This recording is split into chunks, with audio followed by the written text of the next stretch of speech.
Bonjour chers auditeurs et chères auditrices.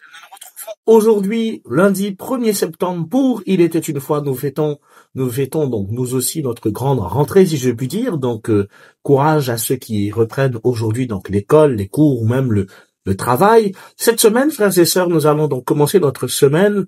On va dire que le Seigneur a fait les choses avec classe, puisque nous commençons cette semaine sur le thème de la mission. Tout au long de cette semaine, nous aurons donc des évangiles qui seront centrés sur la question de la mission.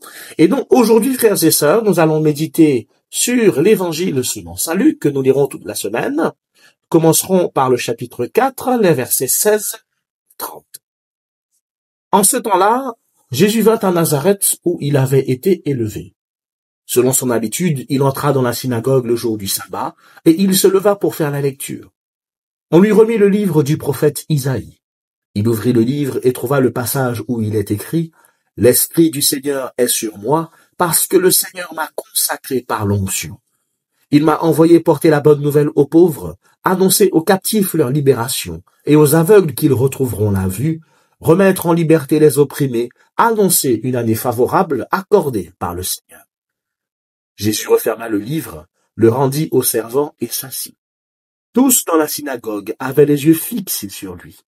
Alors il se mit à leur dire « Aujourd'hui s'accomplit ce passage de l'Écriture que vous venez d'entendre. » Tous lui rendaient témoignage et s'étonnaient des paroles de grâce qui sortaient de sa bouche. Il se disait « N'est-ce pas là le fils de Joseph ?» Mais il leur dit « Sûrement vous allez me citer le dicton « Médecin, guéris-toi toi-même » et me dire « Nous avons appris tout ce qui s'est passé à Capharnaüm, fais donc de même ici dans ton lieu d'origine. » Puis il ajouta « Amen, je vous le dis, aucun prophète ne trouve un accueil favorable dans son pays. » En vérité, je vous le dis, au temps du prophète Élie, lorsque pendant 3 ans et demi le ciel retint la pluie et qu'une grande famine se produisit sur toute la terre, il y avait beaucoup de veuves en Israël. Pourtant, Élie ne fut envoyé vers aucune d'entre elles, mais bien dans la ville de Sarepta, au pays de Sidon, chez une veuve étrangère. Au temps du prophète Élisée, il y avait beaucoup de lépreux en Israël, et aucun d'eux n'a été purifié, mais bien Naaman le Syrien. À ces mots, dans la synagogue, tous devinrent furieux. Ils se levèrent, poussèrent Jésus hors de la ville et le menèrent jusqu'à un escarpement de la colline où leur ville était construite pour le précipiter en bas. Mais lui, passant au milieu d'eux, allait son chemin. Frères et sœurs, l'évangile de ce matin ouvre donc notre semaine missionnaire, on va l'appeler comme ça, où justement, au moment où nous fêtons, où nous rentrons dans cette donc rentrée pastorale et cette rentrée tout court, nous avons ce rappel pour cette nouvelle année qui s'ouvre de la mission. La mission, frères et sœurs, ce que l'évangile nous dit aujourd'hui, c'est qu'elle est universelle. Dieu nous envoie, frères et sœurs, au-delà des frontières. Jésus, nous connaissons cet épisode où il entre dans la synagogue, il lit donc ce passage du prophète Isaïe et il prie justement avec son peuple. Et c'est dans la prière qu'il trouve la confirmation de sa mission. Vous voyez, annoncer la bonne nouvelle aux pauvres. Jésus s'identifie, à ce que le prophète dit en ce moment même, et il se l'attribue pour lui-même. Et il ose, frères et sœurs, rappeler que Dieu a déjà franchi les frontières avec Élie notamment et la veuve de Sarepta, avec Élisée et Naaman le Syrien. C'est-à-dire que la mission n'est pas quelque chose qui est nouveau. Et je le dis parce que parfois j'ai un peu cette impression que, et certains chrétiens me le disent, mon père, depuis un certain temps, depuis 2 ans, 3 ans, l'église se réveille, l'église nous bombarde avec la mission, surtout avec le pape François et son discours où il faut aller, il faut annoncer, etc., etc., etc. Mais frères et sœurs, Jésus lui-même le dit, depuis l'Ancien Testament, cette notion-là de partir en mission existait déjà. Et le fait que Jésus reprenne ce passage-là du livre d'Isaïe, qui le confirme, montre que, frères et sœurs, la mission a toujours été une réalité du peuple de Dieu. Une réalité qui n'était peut-être pas effective dès le départ, puisque Dieu avait besoin donc d'affermir et d'établir son peuple avant de l'envoyer et d'ouvrir ses frontières, mais une réalité qui, en germe, voyez, frères et sœurs, était déjà présente. Et s'il y a bien une étape de notre vie de chrétien qui est remise en question par l'évangile de ce jour, c'est bien l'étape de la recherche de Dieu. Vous voyez, le Christ, frères et sœurs, avant de partir en mission, recherche ce que Dieu lui demande. Il recherche et il le recherche dans la prière. Et frères et sœurs, nous tous qui sommes là ce matin, ça nous renvoie à cette étape-là de notre vie. Est-ce que nous avons cherché Dieu? Est-ce que nous cherchons toujours Dieu? Ou est-ce que nous pensons que parce que nous l'avons trouvé une fois, alors cela suffit? Vous voyez, si nous lisons le livre du Cantique des Cantiques, que nous avons dans nos Bibles, on est, frères et sœurs, inscrits dans ce jeu entre trouver le Seigneur, le perdre à nouveau et le chercher à nouveau. Et c'est précisément ce jeu-là de recherche, de perte et de retrouvailles avec le Seigneur, eh bien, qui nous enracine dans la mission du Seigneur. La mission, frères et sœurs, elle se cultive dans la prière. La prière nous ouvre justement à l'universalité de Dieu.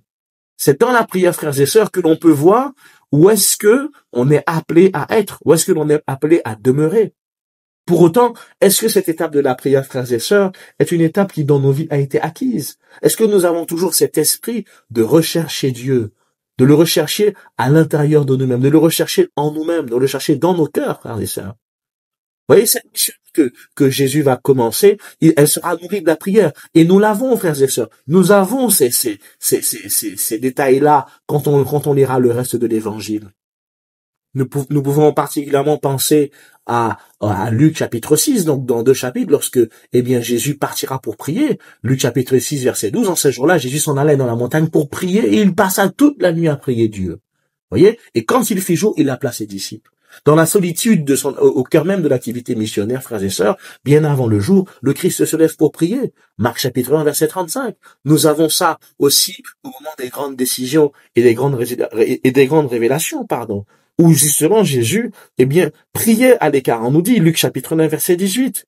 Il priait seul, frères et sœurs, parfois, et avec ses disciples d'autres fois.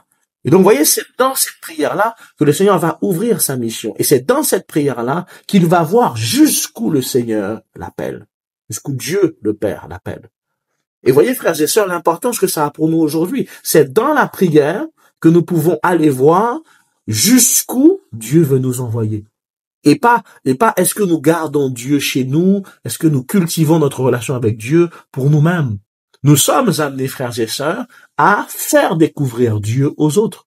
Mais pour faire découvrir Dieu aux autres, il faut que nous-mêmes nous ayons fait l'expérience de Dieu dans nos vies. Et ça, frères et sœurs, ça passe par la prière et la recherche de Dieu. Et dans ce processus-là, encore une fois, nous sommes tous égaux, frères et sœurs. Nous avons tous un cœur, nous avons tous une intelligence qui nous permet de prier. Et, frères et sœurs, la parole de Dieu est une parole qui nous est donnée par Dieu.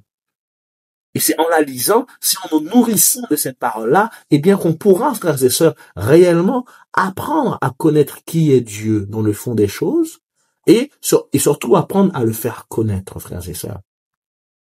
Donc, à ce jour de rentrée, frères et sœurs, pour ce premier sermon qui lance cette nouvelle année, interrogeons-nous, frères et sœurs, sur la place qu'occupe la mission dans notre vie, mais surtout la place qu'occupe la prière dans la mission, frères et sœurs.